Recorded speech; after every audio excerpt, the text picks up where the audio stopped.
Hello, আসসালামু আলাইকুম। This is me মিমি চৌধুরী। নতুন বাসায় সারাদিন কি করলাম সেটাই আপনাদের সাথে শেয়ার করব।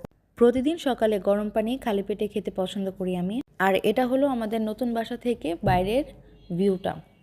এলাকাটা নতুন, তাই প্রথম প্রথম কেমন কেমন যেন লাগছে।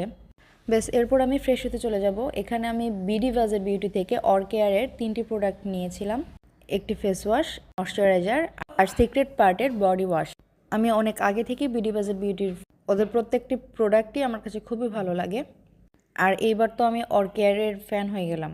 আর আজকে আমার অফ ডে ছিল, তাই ভাবলাম আপনাদের সাথে একটি ভিডিও শেয়ার করি সারাদিন আমি কি করি। যেহেতু নতুন বাসায় উঠেছি তাই বেশ কিছু কাজ ছিল, ঘর গোছানো, আলমারি গোছানো, আবার নিজের জামা কাপড় ওয়াশ করা।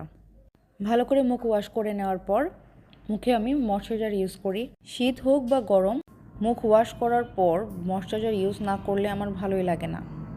সো এরপর আমি বিডি বাজার বিউটির অরকেয়ারের ময়শ্চারাইজার ইউজ করছি। এই ময়শ্চারাইজার এর ফ্রেগনেন্সটা এত জোস, ফ্লেভারটা আমার কাছে কিছুটা ফ্রুট কাস্টার্ডের মতো লাগে, আর মুখে দেওয়ার পরে একটা সফটনেস ফিল করি আমি।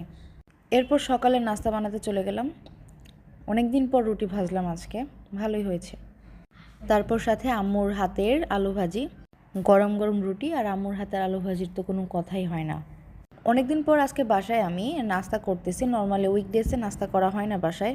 এরপর আমি আবার ফেসটা ক্লিন করে মাই ফেভারিট থানাকা ফেস প্যাকটি ইউজ করি। থানাকা রিভিউ মোটামুটি সবাই জানেন, নতুন করে বলার কিছু নাই। ইনস্ট্যান্ট ন্যাচারাল গ্লোয়ের জন্য থানাকা ক্রিমটা অনেক বেশি কার্যকর। থানাকা ফেস প্যাকটি ইউজ করার পর মুখে মনে হয় ন্যাচারাল একটা আলাদা গ্লো দিচ্ছে।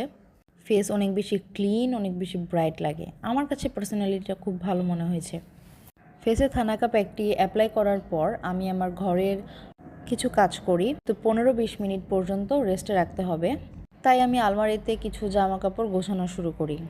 গোছানো শেষে একটু আপনাদেরকে দেখিয়ে নিই। এই তো এখানে আমার লাস্ট ইয়ারের কিছু ড্রেস, আর এখানে আমার ব্যাগের কালেকশনগুলো রাখি। বারবারি এই ব্যাগটা আমার খুবই ফেভারিট। তারপর ওই পাশের কিছু ব্যাগ আমি রেগুলার ইউজ করি, আর এই ব্যাগটা আমার অনেক বেশি পছন্দের। এখানে কিছু দোপাট্টা, আর এটা আমার পুকি ডোরিমন। যেগুলো ড্রেস ধোয়া হয়েছে সেগুলো এখানে গুছিয়ে রেখেছি। হোয়াটএভার, আজকে সারাদিন অনেক কাজ করেছি। আর এইখানে আমার শাড়িগুলো, এইবার ফাগুনে অনেক শাড়ি পরতে হবে। এর মধ্যে আমার ফেস প্যাকটি শুকিয়েও গিয়েছে, দেন শাওয়ার করে আসলাম। শীতের দিনে চুল না শুকিয়ে তো খেতে বসা যাবেই না। এইবার গরম গরম ভাত, টমেটোর চাটনির সাথে গরম ভাত খেতে কী যে ভালো লাগে। বাঙালির খাবার তো এটাই। তারপর আমার মিষ্টি কুমড়া ভাজি করেছিল। আমরা ধনেপাতা খুব পছন্দ করি, এজন্য সব রকমের ভাজি এগুলোর মধ্যে ধনেপাতা বেশি ইউজ করি। আর এখানে ডিম আলু তরকারি। ব্যাস, এরপর আমার দুপুরে খাবার শেষ। দেন আমি সন্ধ্যায় একটু বের হই। ইউনিভার্সিটির পাশে একটা ফাস্ট ফুডের দোকান ছিল। আমি আবার অনেক বেশি ফুডি, স্ট্রিট ফুড, বাইরের খাবার এগুলো অনেক বেশি পছন্দ করি। বলা যায় এটা 100 ফিটের রাস্তার পাশেই। তাদের এখানে অনেকগুলো শপ ছিল আর অনেকগুলো খাবারের আইটেম ছিল। তবে আজ তেমন ভাজা পোড়া খেতে ইচ্ছে করছিল না। তারপরেও কী আইটেম আছে আমি আপনাদেরকে দেখাচ্ছি।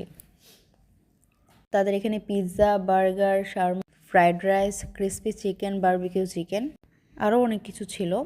এরপর দেখা হয়ে গেল আমার এই পুচকিটার সাথে। ওকে দেখে মনে হচ্ছে ও কারো ওপর রেগে আছে। ওর তাকানোর ভঙ্গিটা এত ভালো লাগলো আমার কাছে। দেখুন, একদম মনে হচ্ছে যেন কারো ওপর অভিমান করে আছে ও। দেন আমি ওর সাথে একটু দুষ্টুমি করলাম, অনেক ডাকলাম, কিন্তু কাছে আসলো না, আমাকে কোনো পাত্তাই দিল না, চলে গেল। দেন আমার খাবার চলে এসেছে। এখানে উইংসগুলো ছিল। ফার্স্ট টাইম ট্রাই করি, আমার কাছে তাদের খাবারগুলো খারাপ লাগেনি, ভালোই লেগেছে। তবে প্লাটিনামের উইংসগুলো আরও বেশি মজা লাগে। আমার বেশ কিছুদিন ধরে ফ্রাইড রাইস খেতে খুব ইচ্ছা করতেছিল, তবে আমি বারবিকিউর সাথে ফ্রাইড রাইসটা পছন্দ করি না। তবে আজকে ইচ্ছা করলে একটু ট্রাই করে দেখি কেমন লাগে। ড্রেসের ভেজিটেবলটা খুব ভালো ছিল। ওভারঅল আমি এটাকে 9 দিব আউট অফ 10। বেশ, সবশেষে কফি। এরপর বাসায় চলে গেলাম। আল্লাহ হাফেজ।